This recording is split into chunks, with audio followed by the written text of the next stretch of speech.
We reported on the approximately 60 Israelis who had been detained in connection with the September 11th terrorism investigation. Carl Cameron reported that U.S. investigators suspect that some of these Israelis were spying on Arabs in this country and may have turned up information on the planned terrorist attacks back in September that was not passed on.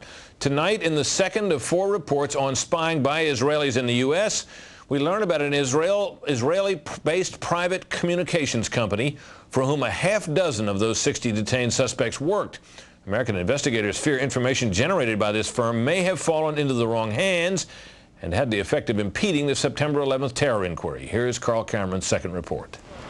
Fox News has learned that some American terrorism investigators fear certain suspects in the September 11th attacks may have managed to stay ahead of them by knowing who and when investigators are calling on the telephone.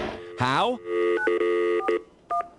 By obtaining and analyzing data that's generated every time someone in the U.S. makes a phone call. One sitting in city, please. Here's how the system works. Most directory assistance calls and virtually all call records and billing in the U.S. are done for the phone companies by Amdocs Limited, an Israeli-based private telecommunications company. Amdocs has contracts with the 25 biggest phone companies in America and more worldwide.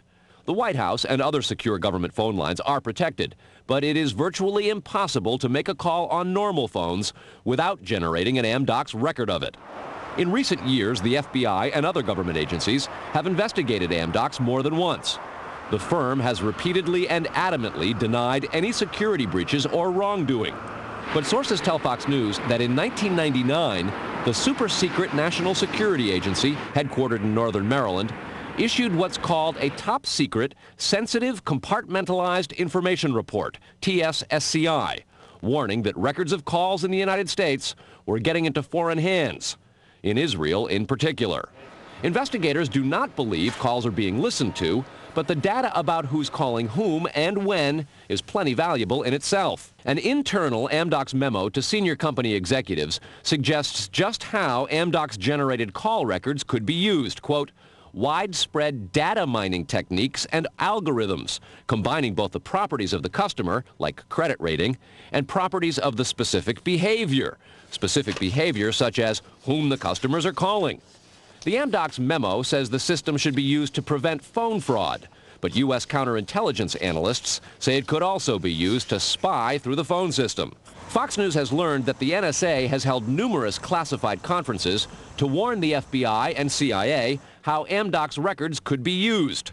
At one NSA briefing, a diagram by the Argonne National Lab was used to show that if the phone records are not secure, major security breaches are possible. Another briefing document said, quote, it has become increasingly apparent that systems and networks are vulnerable. Such crimes always involve unauthorized persons or persons who exceed their authorization, acting on exploitable vulnerabilities. Those vulnerabilities are growing because, according to another briefing, the U.S. relies too much on foreign companies like Amdocs for high-tech equipment and software. Quote, many factors have led to increased dependence on code developed overseas. We buy rather than train or develop solutions. U.S. intelligence does not believe the Israeli government is involved in a misuse of Amdocs information, and Amdocs insists that its data is secure. What U.S. government officials are worried about, however, is the possibility that Amdocs data could get into the wrong hands, particularly organized crime, and that would not be the first time that such a thing has happened. Fox News has documents of a 1997 drug trafficking case in Los Angeles in which telephone information, the types that Amdocs collects, was used to, quote, completely compromise the communications of the FBI, the Secret Service, the DEA, and the LAPD. And we'll have that and a lot more in the days ahead, Brett. Carl, I want to take you back to your report last night on those 60 people who are Israelis who were detained in the anti-terror investigation, and the suspicion that some investigators have that they may have picked up information on the 9/11 attacks ahead of time, not passed it on. There was a report, you'll recall, that the Mossad, the Israeli intelligence agency, did indeed send representatives to the U.S. to warn just before 9/11 that a major terrorist attack was imminent. Why does that not? How does that leave room for the lack of a warning? Well, I remember the report, Britt. We did it first internationally right here on your show on the 14th. What investigators are saying is that that warning from the Mossad was nonspecific and general, and they believe that it may have had something to do with the desire to protect what are called sources and methods in the intelligence community. The suspicion being perhaps those sources and methods were taking place right here in the United States. The question came up in the Select Intelligence Committee on Capitol Hill today.